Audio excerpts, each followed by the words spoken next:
for doing 5 things no one knows about you, and I thought of 4, because I'm not very secretive. I mean, not that everyone knows everything about me, but there aren't many things I, wouldn't keep from people. I guess the first thing is, I have scabies. I had scabies, hopefully. I found out last night. I put on the cream, and I felt them die underneath my skin. I woke up, didn't feel very good, and but it was also satisfying because they made me itch for so long. It was really nice that they were dying, even though it's sad when things die.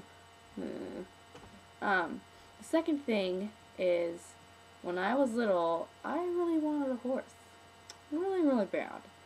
And I didn't tell anyone this, except for my parents and my friends.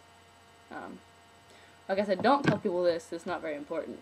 But I was trying to, raise money for a horse and was hoping to turn my whole entire backyard into a horse pasture, which isn't actually very realistic. So my parents didn't want a horse or a horse pasture, and I was hoping that I would somehow, coax them into turning our whole entire property into a place for me to keep my horse, which I couldn't afford. The third thing is, I already fucking forgot. Okay, I'll be right back. I remember the third thing. I'll have to probably pause again to remember the fourth and fifth things. The third thing is the first time I questioned my sexuality. I was a Girl Scout, and we were at summer camp at Camp Rokailer. Not gonna say anything that could give away our location. I was at Camp Mystery Pants, and I was on the beach, and of course I was probably alone, so I didn't have many friends. And there's this girl with short hair, totally dyke looking, and I was like, oh my god. I don't know why I thought I might have had a crush on her, but I was like, do I have a crush on her? Oh my god. And I didn't, follow her around camp, but I was, hanging out for a little while, and, I was when I'd see her, I was like, oh my god, girl I might have a crush on, therefore making me question my sexuality. So there's the third thing. I think I'll need more time to think about. Oh, I guess I have a fourth thing. I don't know if it's unknown or anything, but I used to have sticky fingers when I was little.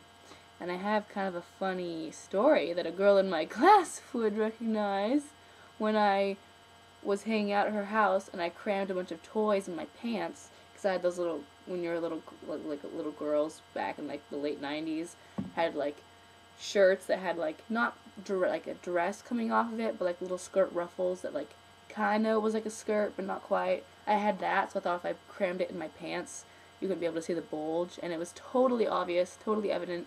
And I was caught and didn't go to her house again. But yeah, I used to steal shit when I was little sometimes. Okay, I guess I'll be back with the fifth thing, 'cause I'm kind of stumped here. Brainstorming. Fifth thing. And I'm not going to explain this in depth, because I don't want to make a really long video. I don't know how long it is already. But, I totally get lost in fantasy. Some people, after watching Avatar, there are people who, got really depressed because Avatar wasn't real, and they wouldn't ever be able to, visit Pandora and be in a world that was that beautiful. I know that, boo-hoo, deal with reality, get over it. But I totally understand, I didn't get depressed after watching it, but I totally understand that being so enthralled with the fantasy world, and being so, not necessarily, I guess obsessed is the most, appropriate word. I wouldn't, say, I'm obsessed with it, or that people are necessarily obsessed with it, but being so into a fantasy world, and, okay, I guess obsessive is the right word, and wanting it to be real so bad that, in reality, you're there, but you're just so occupied with, you're just so in love with a different reality that you'll never be able to be in. And you gotta get over it, because you can't make up fucking Star Wars or Harry Potter. You can't make Hogwarts suddenly appear, unless it's true. So, anyway, I've been that person who's been excited to go to sleep just so that hopefully there will be the chance that I'll dream about an alternate reality that is fun, because not to add a sixth thing, but I really want adventure in my life. I don't have much. Anyway, those are the 5 things about me, and I guess I'll see you next week. Bye, cheese grater!